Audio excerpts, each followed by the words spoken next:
اچھا ملتا ہے. حضرت عمر فاروق رضی اللہ تعالیٰ عنہ آپ کے بیٹے کہتے ہیں, صاحب فتوح الشام نے لکھا ہے, آپ کے صاحبزادے کہتے ہیں میں نکلا تو میرے ابا جی نا اپنی پشت پر مشکیزہ رکھ کے کنویں سے پانی بھر کے آ رہے.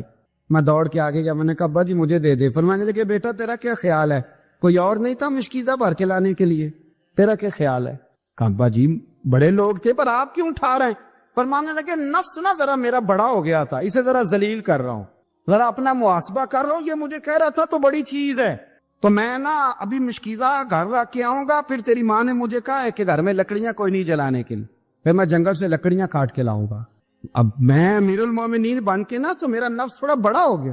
اب یقین کریں ہمارا آزما خراب ہو جاتا ہے جب تک ہمارا تعارف صحیح نہ ہو, ہمارا تعارف ٹھیک نہ ہو. میں یہ ہوتا ہوں, میں وہ ہوتا ہوں, چھوڑ مٹی دیں تے مٹی رہنا ہی, مٹی دیں تے مٹی دیں تے مٹی رہنا ہی. ایویں کادی بلے بلے اج مٹی دے اتے بندیا تے کل مٹی دے تھلے, مٹی دیں تے مٹی رہنا ہی. کادی بلے, مجھے پوچھ لو, مجھے جان لو, میرا نام لے لو, میں بھی آیا ہوں, میں بھی ہوتا ہوں, میرا بھی یہ تذکرہ ہے. میں بدکار پرانا خادم کسے در ملی نٹ ہوئی, یہ تے واصف یار نے نظر جو کی تھی تے واصف واصف ہی ہوئی. یہ تو بڑی بات کی بات ہے, تو بات کی بات ہے صاحب, ورنہ من دانم کے من دانم, جو ہم ہیں اس کا ہمیں پتا تو ہے نا بھائی. کبھی بھی یہ جو ذات کا چکر ہے نا, میں بھی ہوں, مجھے بھی, او بھائی یاد رکھو میں کون ہوں. یہ جو نام نمود اور یہ خواہشیں اور یہ جو بکار, یہ تو کمزور لوگوں کا طریقہ ہے. جس کو اپنا تعارف کرانا پڑ گیا اس سے بھی زیادہ کمزور کوئی ہے. فوٹو میں دکھاتا پھرتا ہے فلانے کے ساتھ فوٹو فلانے, تو کمزور بندے یہ کام کرتے. حضرت عمر فاروق اللہ اکبر, حضرت عمر جیسا بندہ 24 لاکھ مربع میل کا حکمران, اور شاہ روم کو خط لکھ کے کہتا ہے میں منت نہیں کرتا میں حکم دیتا ہوں. اتنا تگڑا بندہ. جنگ قادسیہ کے لیے حضرت سعد بن نبی وقاص کو بھیجا, فتوح الشام پڑھ کے دیکھیں. حضرت عمر بڑے پریشان ہیں, اتنے دن ہو گئے کوئی رپورٹ ہی نہیں آئی. اب تو موبائل ہے نا, ایک ایک منٹ کی رپورٹ لیں آپ, بلکہ آپ ایک منٹ کی فوٹو لیں, آپ رپورٹ تو دور رہ گئی. حضرت عمر فاروق رضی اللہ تعالیٰ عنہ بڑے پریشان ہیں کہ قادسیہ میں حضرت سعد بن نبی وقاص کے ساتھ لوگ جہاد کرنے گئے, رپورٹ کوئی نہیں آئی. اتنے پریشان تھے کہ باہر نکل کے نا اس رستے پہ بیٹھ جاتے جو رستہ قادسیہ کی طرف سے آتا تھا. اس جو بھی آتا جاتا پوچھتے جنگ کے کیا حالات ہیں. ادھر جب اللہ نے فتح دے دی نا, تو حضرت سعد بن نبی وقاص رضی اللہ تعالیٰ عنہ نے ایک قاصد کو خط دے کے بھیجا, کہنے لگے عمر کے پاس جاؤ, انہیں اطلاع دو کہ الحمدللہ اللہ نے اسلام کو فتح عطا کر دی. یہ حضرت عمر کو جا کے دینا. وہ بڑے پریشان ہوں گے. وہ جو اس زمانے میں اس طرح ہوتا تھا کہ کئی دور دور سے صحابہ جو دوسرے شہروں کے ملکوں کے رہنے والے ہوتے تھے, وہ بھی آ کے شامل ہو جاتے تھے جہاد میں. کوئی ایک دفعہ مدینے آیا, کوئی 2 دفعہ آیا, پھر اپنے اپنے علاقوں میں. بہت سارے لوگوں نے زیادہ دفعہ حضرت عمر کو دیکھا بھی نہیں تھا. وہ جو قاصد خط لے کے آیا تھا نا, اس نے 1 دفعہ دیکھا تھا. حضرت عمر بوڑھے ہو گئے, وہ پہچانتا نہیں تھا. میری بات کی سمجھ آ رہی ہے آپ حضرات؟ ادھر سے وہ خط لے کے آ گیا. حضرت عمر مدینے سے باہر نکل کے اس روڈ پہ بیٹھے تھے جو قادسیہ سے آتا تھا. جب اس آدمی کو آتے دیکھا تو حضرت عمر اٹھ کے کھڑے ہو گئے, فرمانے لگے قادسیہ سے آ رہے ہو؟ وہ کیا کہتا ہے, پھٹے پرانے کپڑے, ٹوٹے ہوئے جوتے, سر پہ پرانی پگڑی. کہنے لگے غلام مدینے کے رہنے والے ہو؟ حضرت عمر کہنے لگے ہاں مدینے کا ہوں. کہا میں قادسیہ سے آیا ہوں, الحمدللہ اللہ نے اسلام کو فتح دے دی ہے, الحمدللہ کفر کی کمر ٹوٹ گئی ہے. اس نے یہ بات کر کے تو گھوڑے کو ایڑی لگائی, گھوڑا دوڑنے لگا مدینے کے. حضرت عمر بھی ساتھ ساتھ دوڑ رہے. فرمانے لگے اچھا بتاؤ خالد بن ولید کا کیا حال ہے؟ تھوڑا آگے جا کے فرمانے لگے اسامہ بن زید کیسے؟ وہ کہتے ہیں ٹھیک ہے. پھر اس نے اور گھوڑا, عمر ساتھ ساتھ دوڑ رہے ہیں, ساتھ ساتھ. 24 لاکھ مربع میل کا حکمران, ایک جوتا پیر سے نکل گیا, عمر دوڑ رہے ہیں. آگے جا کے پوچھتے ہیں سعد بن نبی وقاص کا کیا حال ہے؟ کہ حضور وہ بھی ٹھیک ہے. کتنے لوگ میرے شہید ہو گئے مسلمانوں میں سے؟ کہنے لگا صحیح گنتی کا نہیں پتا, یہ لفظ ادا ہوتے ہوتے مدینے کی سرحد آ گئی. لوگوں نے عمر کو گھوڑے کے ساتھ دوڑتے دیکھا تو کہا امیر المومنین کیوں دوڑ رہے ہیں؟ وہ غلام چھلانگ لگا کے نیچے آیا, قدموں میں بیٹھ گیا. کہنے لگا حضور آپ نے بتایا ہی نہیں آپ امیر المومنین ہیں. آپ فرمانے لگے کیا بتاتا, میں تو اونٹ چرانے والے کا پتر ہوں, کیا بتاتا. وہ عمر ہوں جس نے اپنے گناہوں کا حساب دینا ہے, کیا بتاتا. جو سعد بن نبی وقاص کو جہاد پہ بھیج کے خود بزدلوں کی طرح گھر میں بیٹھا ہے, کیا بتاتا. کوئی حیثیت نہیں, کوئی تو نے اچھا کیا, تو مجاہد تھا, مجھے ساتھ ساتھ دوڑایا, تو نے اچھا کیا. اتنے لوگ تھے چیخیں مار کے رونے لگے. حضرت فاروق اعظم سے کہنے لگے عمر جب تک تیرے جلوے رہیں گے اللہ کامیابیاں ہی عطا فرمائے گا, جب تک تیرا رنگ رہے گا اللہ تعالیٰ نوازتا ہی رہے گا. کچھ نہیں کبھی اپنا آپ ظاہر ہی نہیں کیا. بہت بڑے تھے, بہت بڑے تھے حضرت عمر, بڑے تھے, لیکن ساری زندگی اپنے محاذ. حضرت ابو رافع غلام تھے, قرآن پاک بڑا سونا پڑھتے تھے. حضرت عمر جب بھی انہیں ملتے کہتے ابو رافع تو عمر سے اچھا ہے, قرآن بڑا شاندار پڑھتا ہے. تو وہ کہتے حضور اگر میں قرآن صحیح پڑھتا ہوں تو آپ کو قرآن کی تشریح زیادہ صحیح آتی, آپ بھی تو مجھ سے افضل ہیں. تو آپ فرماتے نہیں پھر بھی تو مجھ سے افضل ہے. کیوں؟ اس لیے کہ تو اپنے غلام اپنے آقا کی نوکری بھی ٹھیک کرتا ہے اور رب کی عبادت بھی ٹھیک کرتا ہے, اور مجھے خالص صرف عبادت کرنی ہوتی ہے وہ بھی ٹھیک نہیں کر پاتا. ساری زندگی اپنا محاسبہ, ساری زندگی اپنے گریبان میں دیکھا, ساری زندگی اپنے آپ کو پرکھا, اپنے آپ کو ٹٹولا. 65 سال عمر بیت گئی.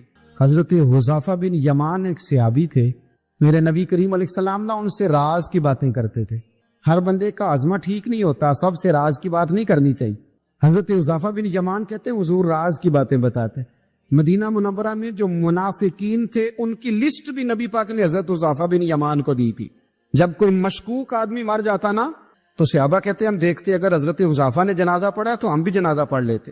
نبی پاک نے بھی کچھ جنازے نہیں پڑھے. ترمذی میں ہے, فرمایا عثمان سے جو بغض رکھے اس کا جنازہ نہیں پڑھیں گے. حضرت حذیفہ بن یمان اگر جنازہ پڑھتے تو لوگ پڑھتے, وہ نہ پڑھتے تو لوگ جنازہ نہ پڑھتے. حضرت حذیفہ بن یمان کہتے ہیں جناب عمر فاروق کی خلافت کے آخری ایام تھے, کچھ دنوں کے بعد وہ شہید ہو گئے. فرماتے آدھی رات کا وقت تھا, میں گھر میں سویا تھا بڑا بے فکر, اچانک میرے دروازے پہ دستک ہوئی, میں گھبرا کے اٹھا, اتنی رات کو کون آیا؟ کہتے قربان جاؤں, دروازے پہ گیا تو امیر المومنین فاروق اعظم دروازے پہ. میں نے کہا عمر کوئی حکم تھا تو مجھے بلا لیتے. کہنے لگے میں نا امیر بن کے نہیں آیا, تیرا ویر بن کے آیا ہوں. امیر المومنین کی حیثیت سے سرکاری کام سے بلاتا تو وہاں بلاتا, مجھے ایک ذاتی کام پڑ گیا. کہتے میں نے عمر کو گھر کی اندر بلا کے چارپائی پہ بٹھایا. میں نے کہا حضور میں غریب آدمی, میں کیا آپ کے کام آ سکتا ہوں؟ تو کہتے انہوں نے نا مجھے ساتھ بٹھا لیا, پھر میرا ہاتھ پکڑ لیا. کہنے لگے تو عمر کو جانتا ہے؟ عمر جھوٹ نہیں بولتا. تو جانتا ہے عمر وعدوں کا پکا ہے؟ کہا حضور جانتا ہوں. کہا میں اس وقت آیا ہوں جب دیکھ بھی کوئی نہیں رہا. حضرت حذیفہ بن یمان کہتے ہیں پریشان ہو گیا, حضور پہلیاں نہ بجوائے, مہربانی کر بتائیں کدھر آئے ہیں. تو حضرت عمر فاروق فرمانے لگے 62 سال کا ہو گیا ہوں, 63 میں چل رہا ہے, داڑھی سفید ہو گئی ہے, پھل پک گیا, اٹھ فریدہ ستیا, داڑھی آ گئی کور, اگا نیڑے آ گئی, پیچھا رہ گئی دور, اب نہ اب قبر اشر کا معاملہ صاف نظر آنے لگا ہے. کہا حضور مجھ سے کیا چاہتے ہیں؟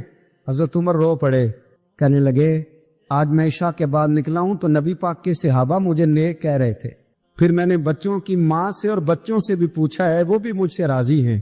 پر حذیفہ تیرے ساتھ نبی پاک راز کی باتیں کرتے تھے, سچ بتا کہیں عمر کا نام منافقوں میں شامل تو نہیں؟ سچ بتا ان منافقین میں تو شامل نہیں, کہیں اوپر سے تو نہیں سارا کچھ؟ حضرت حذیفہ بن یمان کہتا ہے میں باپ کے مرنے پہ اتنا نہیں رویا جتنا عمر کے سوال پہ رویا. میں قدموں میں بیٹھ گیا, میں نے کہا نہیں عمر یہ تو میں نے نہیں سنا, لیکن یہ میں نے نبی پاک سے ضرور سنا ہے کہ میرے بعد اگر کوئی نبی ہوتا تو عمر ابن خطاب ہوتا. یہ میں نے اپنے کانوں سے سنا ہے کہ عمر جس گلی سے گزرے شیطان راستہ بدل جاتا ہے. یہ میں نے اپنے کانوں سے سنا ہے کہ 950 سال حضرت جبریل جناب عمر کی شان بیان کریں تو پھر بھی بیان نہیں ہو سکتا. یہ میں نے ضرور سنا. دوستو ساری زندگی حضرت عمر نے اگر دوسروں کا محاسبہ کیا تو اپنا اور اپنے بچوں کا بھی کڑا خیال رکھا, اپنی ذات پر بڑی توجہ دی. جو لوگ اپنا بھول جاتے نا, ہمیں اپنی صحت کا بڑا خیال ہے لیکن اپنی روحانی زندگی کا کوئی خیال نہیں ہے, قلبی زندگی کا کوئی تصور نہیں ہے. آپ یقین کریں موٹا آدمی کمزور ہونے کے لیے جدوجہد کر رہا ہے, کمزور طاقتور ہونے کے لیے, لیکن جس کو کتنے دن بیت گئے اللہ رسول کی یاد میں رویا ہی نہیں, کتنے دن بیت گئے نہ سننے کو دل ہی نہیں چاہا, جسے مہینوں بیت گئے اور قرآن پاک کی طرف نظر ہی نہیں گئی, وہ فکر مند ہی نہیں. زندگی زندہ دلی کا نام ہے, مردہ دل کیا خاک جیا کرتے ہیں. بھائی حضرت عمر کی زندگی دور حاضر میں ہمیں یہ سبق دیتی ہے کہ کڑی نگرانی رکھو اپنے پودوں کی, کڑا خیال رکھو اپنے ذاتی باغ کا, اور یہ جو تمہارے دل کی دنیا ہے یہ تمہاری روح کی زندگی ہے, اس کا محاسبہ کرتے رہو. نبی کریم علیہ السلام نے فرمایا اپنا حساب خود کر لو قبل اس کے کہ تمہارا حساب کیا جائے. اپنا حساب بولیے, اپنا حساب. ہم ساری دنیا کا حساب کرتے پھرتے ہیں, کوئی کہاں سے کماتا ہے کہاں کھاتا ہے, پر اپنا حساب حضور نے فرمایا حساب کر لو قبل اس سے کہ تمہارا حساب. مولا علی فرماتے ہیں نماز پڑھ لو قبل اس کے کہ تمہاری نماز پڑھی جائے. یہ بڑا عجیب معاملہ ہے کہ ہم جتنے لوگ ہیں ہمارا معیار یہ ہے کہ سامنے والا غلط ہے اور میں ٹھیک. یعنی دوسرے کا بچہ گلی میں نظر آ جائے تو اس کی غلطیاں نکلنی شروع ہو جائیں گی, اور میرا بچہ سارا شہر گھوم آئے ایک ٹائر پہ موٹر سائیکل پہ, تو ہم کہتے ہیں کہ ابھی بچہ ہے, انشاءاللہ سیانا ہو جائے گا. اگر ابا جی آج تک سیانے نہیں ہوئے کس کو سمجھا لیں, تو پھر بیٹے کا سیانا ہونا تو ہو سکتا ہے کہ وہ 60-70 سال لگ ہی جائیں. گھر کے اندر جب تک توجہ نہیں ہوتی, اور سب سے پہلے جب تک اپنی ذات پر توجہ نہیں ہوتی, تو والد کا جب تک کردار بچے نہیں دیکھتے جب تک, اتنی دیر تک ان کا تبدیل ہونا ممکن نہیں ہوتا. حضرت عمر فاروق رضی اللہ تعالیٰ عنہ نا باہر والوں کا بھی بڑا سخت حساب کرتے تھے. بڑا ایک گورنر صاحب نے لباس بڑا شاندار پہننا شروع کر دیا تھا, تو حضرت عمر نے اتروا کے نا تو انہیں ٹاٹ کا لباس پہنا کے تو اونٹ چرانے کی ڈیوٹی دے دی تھی. اتنا سخت احتساب کرتے. کسائی کی دکان پر بھی 1-2 گھنٹے کھڑے ہوتے تھے. جو آدمی مسلسل 2 دن گوشت خریدتا تھا نا, فرماتے تھے اس کا ٹیکس بڑھا دو, لوگوں کو دال نہیں مل رہی اور یہ روز گوشت کھاتا ہے. حضرت فاروق اعظم, اس کو جزیہ کہا جاتا تھا, کچھ اور معاملات ہوتے تھے بڑھا دیتے تھے. مسلسل جو 2 دن آدمی گوشت کھاتا تھا فرماتے تھے مدینے میں غربت ہے, اگر یہ والا نظام تم کرو گے تو غریب لوگ کس کی طرف دیکھیں گے. لیکن اس سے زیادہ بڑھ کر جو ان کی زندگی کا معیار اور سٹیٹس تھا وہ یہ تھا کہ اپنے گھر کا خاص خیال رکھتے, خاص توجہ کرتے. ملک شام سے اور ایران سے کچھ لوگ آپ کی خدمت میں آئے, تو وہاں سے کچھ کنیزیں بھی آئیں. ان کے بادشاہ پیغام لے کے, شاہ ایران کی کنیز کو ملکہ نے کہا کہ نا حضرت عمر کی زوجہ کو دیکھ کے آنا ذرا کس طرح کی. ہمارے ملک میں کیا کہتے ہیں, خاتون اول, جی خاتون, باقی سارے دو میں خاتون اول, ذرا خاتون اول کو دیکھ کے آنا. تو وہ جب آئی نا گھر میں ملنے, تو کہا کہ مجھے میری ملکہ نے کہا تھا کہ عمر کی زوجہ سے, اہلیہ سے ملاقات کر کے آنا. تو حضرت عمر کی اہلیہ نے نا ایک جوڑا کپڑوں کا دے دیا ملکہ کے لیے, اور ایک خوشبو کی شیشی دے دی. اب جب وہ تحفے وہاں گئے تو اس ملکہ نے نا کچھ سونے کا سامان بھیجا, کچھ زیورات بھیجے, کچھ تحائف بھیجے. جب حضرت عمر کے گھر آئے نا, وہ خادم لے کے آیا, اس نے کہا جی آپ کی اہلیہ نے تحفے بھیجے تھے. تو جواب میں شاہ ایران کی بیوی نے, یہاں جس ملک کا وہ سفیر تھا, انہوں نے بھی یہ بھیجے. تو حضرت عمر فاروق نا وہ تحفے لے کے گھر گئے, تو جا کے کہنے لگے اپنی اہلیہ سے, یہ تو کب سے تحفے تحائف بھیجنے لگ گئی ہے, یہ کب سے نظام شروع ہو گیا؟ تو کہ حضور تحفہ دینا لینا تو ٹھیک ہے, سنت ہے, محبت بڑھتی ہے, تو یہ کوئی قباحت نہیں, اور میں نے اپنی ذاتی استعمال کے لیے جو چیزیں رکھی تھی وہ میں نے دی ہیں. تو حضرت عمر فاروق رضی اللہ تعالیٰ عنہ فرمانے لگے ہم نے کسی ملک کے ساتھ اور اس کے بادشاہ کے ساتھ ذاتی تعلق نہیں بنانا. تعلق جو بھی بنے گا رسول اللہ کے دین کی برکت سے بنے گا. ذاتی رشتے نہیں ہم نے قائم کرنے. ذاتی آپ کے ملک کی جو ایئر لائن جس کا ہر سال خسارے کا ڈنڈورا پیٹا جاتا ہے نا, وہ ہمارے بادشاہ صاحب اور صدر صاحب اگر غیر ملکیوں کو گھوڑا کبھی بھیجنا ہو نا, گھوڑا, تو پورا ایک جہاز گھوڑا لے کے تحفے میں جاتا ہے. پورا جہاز غریب قوم کا یہ سرمایہ, اور قوم بڑی بادشاہ ہے, لائنوں میں لا کے ووٹ دیتی ہے. 2 کام ہمیشہ لائن میں لا کے کرنے, ایک بل لائن میں لا کے جمع کرانا ہے, اور ایک ووٹ لائن میں لا کے, تاکہ پھر پورے 5 سال لائن میں ہی لگے رہیں. مرضی سے آپ ووٹ دینا, پر جو بات درست ہے اس کو سنو. حضرت عمر فاروق رضی اللہ تعالیٰ عنہ نے اپنی اہلیہ سے پوچھا کتنے کا تھا وہ تیرا جوڑا اور خوشبو کی شیشی؟ انہوں نے کہا 3 دینار کی. فرمایا یہ 3 دینار تیرے, اور باقی جو تحفے آئے ہیں وہ تو خود کہہ, کیونکہ اس نے تیرے نام بھیجے ہیں. تو کہہ کہ میں مال غنیمت میں دیتی ہوئی, تو کہہ میں مسلمانوں کو کہہ. تو زوجہ ہنس پڑی, کہنے لگی میں نام ہی کہوں تو مجھے کہنا تو پڑے گا ہی, کہنا تو میں نے ہے ہی, کیونکہ سامنے عمر فاروق ہے, لہذا پھر میں کہہ دیتی ہوں میں نے دیا خزانے کو. حضرت عمر نے جمع کرا لیا. میں یہ کیا بات ہوں, میرے گھر والے جو مرضی کریں, ان کا معیار زندگی جس طرح کا مرضی ہو. اور حضرت عمر ایک جملہ کہا کرتے تھے, اللہ کرے کہ یہ باتیں اس دور حاضر میں ہماری سمجھ میں آئیں. حضرت عمر فاروق رضی اللہ تعالیٰ عنہ اپنے بچوں کو فرمایا کرتے تھے کہ بہت آدمی کو بھوک لگی ہو نا, اور پھر اس کی پسند کا کھانا پکا ہو, جتنے شوق سے وہ اس کھانے کو دیکھتا ہے نا, فرمایا اس طرح پوری قوم اپنے بادشاہوں کے خاندان کو دیکھتی ہے. اس تیزی کے ساتھ دیکھتے ہیں کہ ان کے گھر میں کیا ہو رہا، ان کا معیار زندگی کیا ہے، ان کا سٹیٹس کیا ہے۔ سیدنا فاروق